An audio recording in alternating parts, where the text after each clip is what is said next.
నమస్తే welcome to Andhraprabha నేను రఘునందన్ ఇదొక కీలకమైన వీడియో మీరు మిస్ అవ్వకుండా చూడండి దయచేసి ఎందుకంటే ఢిల్లీ బ్లాస్ట్కి సంబంధించి ఎక్కడెక్కడ ఎటువంటి డాట్స్ ఉన్నాయి వాటన్నింటిని కనెక్ట్ చేసి మీకు చెప్పబోతున్నా సో ఖచ్చితంగా మీరు ఈ వీడియోని చూసి మన వాళ్లకు షేర్ చేయండి అండ్ ప్రస్తుతం సబ్స్క్రైబర్స్ సంఖ్య పెరగాలనే ఉద్దేశం కూడా నాకు ఉంది కాబట్టి ఖచ్చితంగా మా ఆంధ్రప్రభను మీరు సబ్స్క్రైబ్ చేసుకోండి ఇప్పటివరకు సబ్స్క్రైబ్ చేసుకోకపోతే వెంటనే సబ్స్క్రైబ్ బటన్ ఒక్కసారే నొక్కండి దయచేసి సబ్స్క్రైబ్ అయిపోతారు సో రెగ్యులర్గా మీకు అప్డేట్స్ వస్తూ ఉంటాయి సో ఇది ఒక కీలకమైన వీడియో చాలా రీసెర్చ్ తర్వాత కొన్ని డాట్స్ అన్నిటిని కూడా ఇందాక చెప్పినట్టు కనెక్ట్ చేసి మీకు చెప్తూ ఉన్నా సో ఢిల్లీ బ్లాస్ట్ జరిగిన నవంబర్ 10 సాయంత్రం 6:55 50 అన్నారు 52 అన్నారు 55 అన్నారు మొత్తానికి ఆ టైంలో ఏదైతే పేలుడు సంభవించిందో అది ఆ ఇన్ఫర్మేషన్ పాకిన వెంటనే అల్ఫలా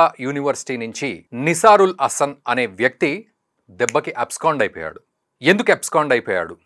ఇదొక ఎత్తు అయితే ఆ రోజు 2900 కేజీలు అంటే 3 టన్నులు అప్రాక్సిమేట్లీ అంటున్నారు కదా, అది గనక బ్లాస్ట్కి ప్లాన్ చేస్తే దేశవ్యాప్తంగా లెక్కగడితే దాదాపు 80 చోట్ల ఢిల్లీ బ్లాస్ట్ లాంటి బ్లాస్ట్లే అంతే ఫ్రీక్వెన్సీ ఉండే బ్లాస్ట్లను దాదాపు 80 చోట్ల భారతదేశంలో ప్లాన్ చేయొచ్చు. అంటే చట్టం లేదు, న్యాయం లేదు, ఇంటెలిజెన్స్ లేదు, ఎటువంటి వింగ్స్ లేవు అని గనక ఒక్కసారి వదిలేస్తే దేశవ్యాప్తంగా 80 బ్లాస్ట్లకు సరిపోయే అమ్మోనియం నైట్రేట్ని ఆ రోజు పోలీసులు పట్టుకున్నారు. సో ఇది ఇంటెలిజెన్స్ వైఫల్యం అని చాలామంది అంటారు కానీ అస్సలే కాదు, అన్ని బ్లాస్ట్లను మనం తప్పించాం. ఇదొక ఎత్తు అయితే యాక్సిడెంట్ అన్నారు. ఏది? ఢిల్లీలో జరిగిన బ్లాస్టు యాక్సిడెంట్, ఎవరికి ఎటువంటి సంబంధం లేదు అని ఒక వర్షన్ నడిచింది.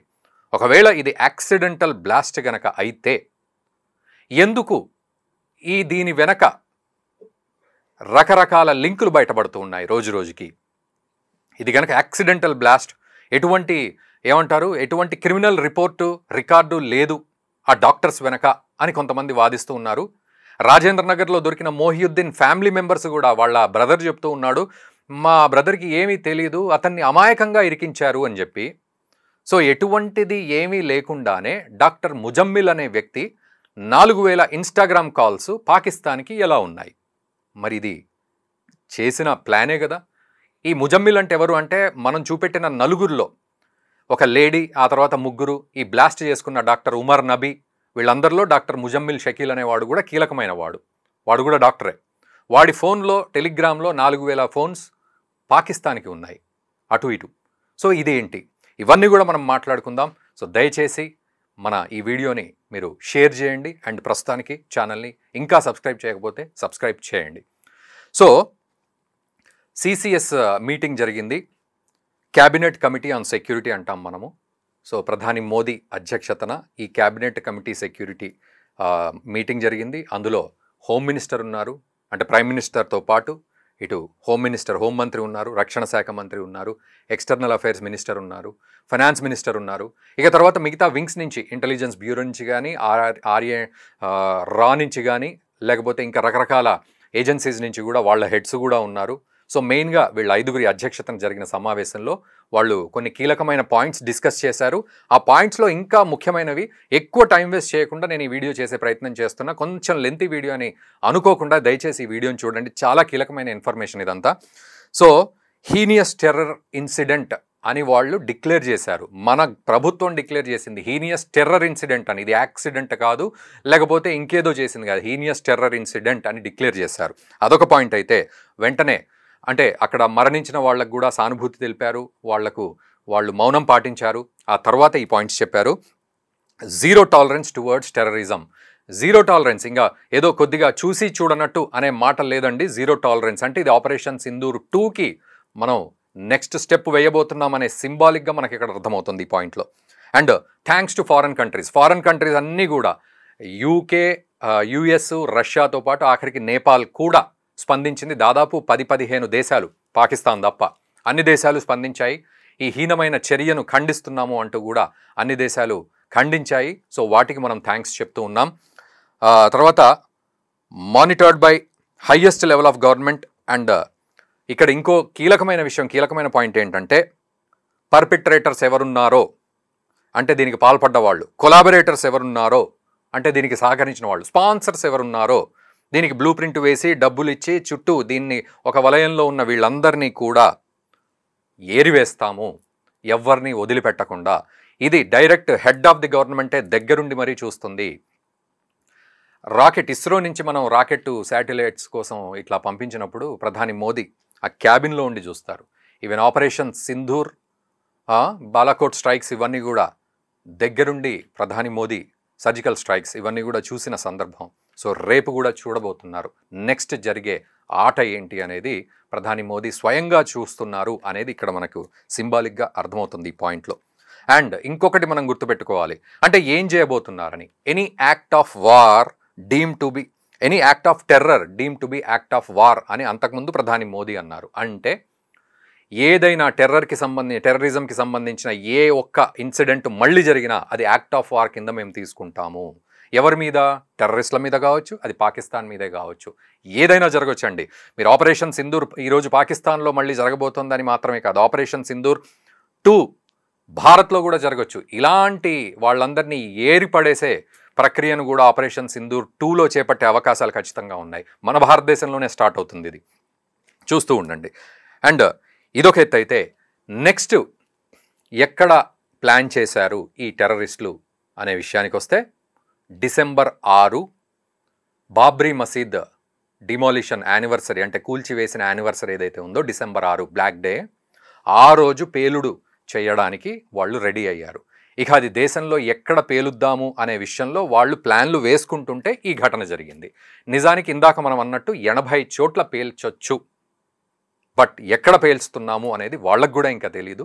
బ్లూ ప్రింట్స్ వేసిన వాళ్ళకు మాత్రమే తెలుసు. సో మనం ఆల్రెడీ సోషల్ మీడియాలో చూస్తున్నాం, రిపబ్లిక్ డే అని అదని ఇదని. డిసెంబర్ 6 పేలుడుకు సంబంధించిన ప్లానింగ్లు జరుగుతూ ఉన్నాయి. రెక్కీలు నిర్వహించడం జరిగింది. సో చాలా జరిగాయి. ఈ డాక్టర్ ఉమర్ నబీ ఎవరైతే ఈ సూసైడ్ బాంబర్ ఉన్నాడో ఢిల్లీ అటాక్లో, అతనే పేల్చేశాడు. ఇన్సిడెంట్ ఇది, యాక్సిడెంట్ కానే కాదు. అతను పేల్చిన తర్వాత అతని చేయి విరిగిపడి కొన్ని మీటర్ల దూరంలో పడింది. ఆ చేతిని తీసుకెళ్ళి డిఎన్ఏ టెస్ట్ చేస్తే అది ఉమర్ నబీ చెయ్యే అని కన్ఫర్మ్ అయింది. సో ఉమర్ నబీ హతమయ్యాడు. ఈ జిహాదీ, లోన్ వోల్ఫ్ జిహాదీ అంటారు వీళ్ళు, ఆ సిస్టంలో వ్యక్తి ఇతను. సో ఈ రకంగా ఇక ఇందాక మనం అనుకున్నట్లు అమోనియం నైట్రేట్ ఏదైతే ఫరీదాబాద్లో దొరికిందో అది అల్ఫలా యూనివర్సిటీలోనే కొన్ని రూమ్స్ ఏవైతే ఉన్నాయో, రూమ్ నెంబర్ ఫలానా అని, అక్కడ ఇవన్నింటినీ కూడా తయారు చేయడం, వీటికి సంబంధించి ఇదంతా కూడా జరిగింది. ముఖ్యంగా అల్ఫలా యూనివర్సిటీ ఒక అడ్డాగా మారింది టెర్రరిస్టులకు. చూస్తే అక్కడ జమ్మూ కాశ్మీర్ నుంచి వచ్చిన చాలామంది విద్యార్థులు, చాలామంది డాక్టర్లుగా మారి అక్కడ బతికేస్తున్నారు. నిజానికి అల్ఫలా యూనివర్సిటీని చాలా తీక్షణంగా పరిశీలిస్తోంది మన ప్రభుత్వం ఆల్రెడీ. కానీ అల్ఫలా యూనివర్సిటీ మాత్రం మాకు సంబంధం లేదు అని చెప్తోంది. కానీ ఉగ్రవాదులకు అది అడ్డాగా మారింది. సో ఇట్లాంటి పరిస్థితి. సో అక్కడ ఈ ముడి సరుకులు ఇవన్నీ కూడా బయటపడ్డాయి. పోలీసులు వాటిని ఫ్రీజ్ చేసి హ్యాండ్ ఓవర్ చేసుకున్నారు ఆ ప్రాంగణం అంతా. నిజానికి అల్ఫలా యూనివర్సిటీని బాంబులు పెట్టి లేపేయాల్సిన పరిస్థితి. అండ్ అక్కడ ఉన్న వాళ్ళందరిలో ఎవడు ఉగ్రవాదో చూసి ఏరివేయాల్సిన పరిస్థితి అయితే కనబడుతోంది. ఎందుకంటే నిసారుల్ హసన్ ఇందాక చెప్పిన వ్యక్తి, అతను అక్కడి నుంచి మాయమైపోయాడు. అతను కూడా ఒక డాక్టర్. జమ్మూ కాశ్మీర్లో అతన్ని తీసి పడేస్తే ఎటువంటి స్క్రూటినీ లేకుండా అల్ఫలా యూనివర్సిటీలో అతన్ని చేర్పించుకున్నారు. జమ్మూ కాశ్మీర్లో అక్కడి లెఫ్టినెంట్ గవర్నర్ తీసేస్తే. సో అదంతా కూడా వ్యవహారం లోతులోకి వెళ్ళట్లేదు. కానీ అతని మీద ఏ స్క్రూటినీ లేకుండా అతన్ని పెట్టుకున్నారు. అతను ఒక డాక్టరు. ఈరోజు అతను పారిపోయాడు. అక్కడ తెలిసింది, ఇతను పారిపోయాడు. ఇదంతా ప్లాన్డ్గా కాకుండా అనుకోకుండా జరగడం వల్ల అప్పటిదప్పుడు పారిపోయాడు. లేకపోతే 2-3 రోజుల ముందే పారిపోయి వీళ్ళంతా అండర్ గ్రౌండ్లోకి వెళ్ళాక అప్పుడు బటన్ నొక్కేవాళ్ళు. కానీ అలా జరగలేదు కాబట్టి ఇది యాక్సిడెంట్ అనే మాట వచ్చింది. కానీ బట్ ఇది యాక్సిడెంట్ కాదు, ఇది చాలా ప్లాన్డ్. ఇదొక్కటే కాదు, చాలా ప్లాన్స్ ఉన్నాయి. ఇదొక ఎత్తు అయితే, Alfalah university no connection with terrorism అంటోంది. అండ్ జమ్మూ కాశ్మీర్ డాక్టర్లు అక్కడ ఎందుకున్నారు అనే విషయంలో వీళ్ళు స్క్రూటినీ చేస్తున్నారు. ఇక దీనికి తోడు ఇంకొక విషయం మనం మాట్లాడుకోవాలి. మసూద్ అజర్ ఆపరేషన్ సింధూర్లో ఎప్పుడైతే వాడి కొంపను కొల్లగొట్టామో వాడి చుట్టాలందరూ చచ్చిపోయారు. ఆ రోజు మసూద్ అజరు నెత్తిగొట్టుకొని బాధతోటి ఒక మాట అన్నాడు, ఆ బాంబులేదో నా మీద పడితే నేను కూడా పోయేవాడిని కదా, అయ్యో నేను ఎందుకు బతికున్నా, ఇంతమంది నా వాళ్లను పొట్టన పెట్టుకున్నాం కదా అని మాట్లాడిన మనిషి అంతే వెంటనే తేరుకుని, నేను భారత్ మీద రివెంజ్ తీర్చుకుంటా, ఆపరేషన్ సింధూర్కి సంబంధించిన రివెంజ్ తీర్చుకుంటా అని వాడు ఆ రోజు అన్నాడు. ఆ తర్వాత అల్ కశ్మీరీ అనే వ్యక్తి అతను కూడా భారత్లో విధ్వంసం సృష్టిస్తాము అని ఆయన కూడా అన్నాడు. ఆ తర్వాత ఐఎస్కేపీ ఖొరాసన్ ప్రావిన్స్ వాళ్ళు కూడా ఈ మిగతా టెర్రర్ గ్రూప్లతో కలిసి గిఫ్ట్లు ఇచ్చిపుచ్చుకోవడం అనే ఒక ఫోటో బయటికి వచ్చింది. సో ఏదో విధ్వంసానికి పథక రచన జరుగుతోందని ఈవెన్ మనం కూడా వీడియో చేసాం. ఏదో పథక రచన జరుగుతోంది భారత్లో అలజడి సృష్టించడానికి అనే వీడియో మనం చేసాం ఆ ఫోటోను పట్టుకొని. సో ఈరోజు అదే జరిగింది. సో ఈ రకంగా ఈ మసూద్ అసర్కి సంబంధించిన మేనల్లుడు ఎవడైతే చచ్చిపోయాడో మనం వేసిన బాంబులో ఆ మేనల్లుడి పెళ్ళాం బతికే ఉంది. అది విపరీతంగా పగతో రగిలిపోతుంది. మనం ఏదైనా చెయ్యాలి భారత్ని అని. ఆ పగతో రగిలిపోయే వ్యక్తి ఈరోజు నిన్న మనం మాట్లాడుకున్న నలుగురు వ్యక్తులు, షహీన్ షాహిద్ అనే ఒక లేడీ, కళ్ళద్దాలు పెట్టుకున్న ఒక డాక్టర్, ఆవిడ లక్నో నుంచి వచ్చిన డాక్టర్, ఈవిడకి సంబంధాలు ఉన్నాయి, రిలేషన్షిప్ ఉంది. అంటే మసూద్ అసర్ మేనల్లుడి పెళ్ళానికి షహీన్ షహీద్ అనే నిన్న పాల్గొన్న మనిషికి సంబంధాలు ఉన్నాయి. అంటే చూడండి, ఇక్కడ పాకిస్తాన్కు సంబంధం లేదు అని బుకాయించిన 100% సంబంధం ఉంది. 4000 కాల్స్ డాక్టర్ ముజమ్మిల్ పాకిస్తాన్కి ఎవడికి చేసి ఉంటాడు? తర్వాత షహీన్ షాహిద్ మసూద్ అసర్కి ఎలా రిలేటివ్ అవుతోంది ఈ రకంగా ఈ లైనేజ్లో? ఇవన్నీ గనక చూసినట్లయితే ఇది ఖచ్చితంగా ఉగ్రవాదుల పనే, దీనికి తోడు పాకిస్తాన్ పనే. కాదంటారా? కాదని అనే పరిస్థితి ఎవరికైనా ఉందా? మీరు కామెంట్ చేయండి. ఇక దీనికి పర్యావసానం ఎలా ఉండాలి? మన భారత ప్రభుత్వం ఆపరేషన్ సింధూర్ 2 గనక మొదలు పెడితే ఎలా మొదలు పెట్టాలి అనేది మీరు ఒక్కసారి ఆలోచించండి. దీనికి తోడు నిన్న మనం మాట్లాడుకున్న వాళ్ళల్లో డాక్టర్ ముజమ్మిల్ షకీల్ అని ఒకడు, అదిల్ అహ్మద్ అని ఇంకొకడు, డాక్టర్ షహీన్ షాహిద్ అనే lady and doctor Umar Nabi, వీడు సూసైడ్ బాంబరు. దీనికి తోడు రాజేంద్ర నగర్ హైదరాబాద్లో దొరికిన మోహియుద్దీన్, వాడు గుజరాత్తో సంబంధాలు పెట్టుకుని ఈ క్యాస్టర్ ఆయిల్ నుంచి రైజిన్ అనే విష పదార్థాన్ని తీసి వాడు ప్రసాదాల్లో, బిర్యానీల్లో, నీళ్ల ట్యాంకుల్లో కలిపి విధ్వంసం సృష్టిద్దాం, 1,50,000 మందిని చంపేద్దామని టార్గెట్ పెట్టుకున్నవాడు. కానీ వాళ్ళ కుటుంబీకులు మాత్రం వాడు అమాయకుడు, వాడిని ఎవరో ఇరికించారు అని చెప్తూ ఉంటే, వాడి బ్యాగును పోలీసులు పట్టుకుని తెరిచి చూశారు, ఇవన్నీ అతను చెప్తూ ఉంటే ఆశ్చర్యంగా ఉంది. సో మనం ఎవరిని నమ్మాల్సిన అవసరం లేదు.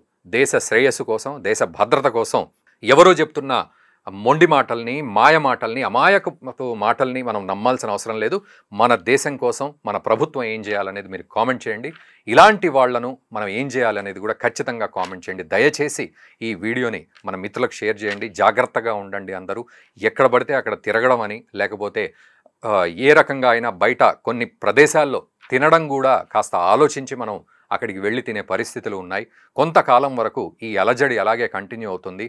అండ్ ఎన్నో చోట్ల ముఖ్యంగా ఈ టెర్రరిస్టులకు ఎలా ఉంటుంది అంటే, మనకు క్యాలెండర్లో పండగల లిస్ట్ ఎలా ఉంటుందో వాళ్లకు ఈవెంట్స్ లిస్ట్ అలా ఉంటుంది.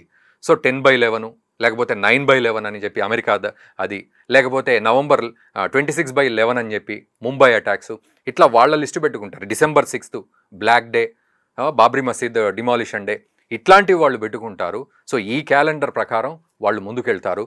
వీళ్లకు ఉగ్రవాదులకు అటు ఐఎస్ఐ సపోర్టు, పాకిస్తాన్ సపోర్టు 100% ఉంటుంది. అందులో ఎటువంటి డౌటు లేదు. సో ఖచ్చితంగా మీరు కామెంట్ చేయండి ఈ విషయంపై. థ్యాంక్ యూ వెరీ మచ్ ఓపిక్గా చూసినందుకు. అండ్ ఈ వీడియోని మీ మిత్రులకు షేర్ చేయండి. Thank you very much.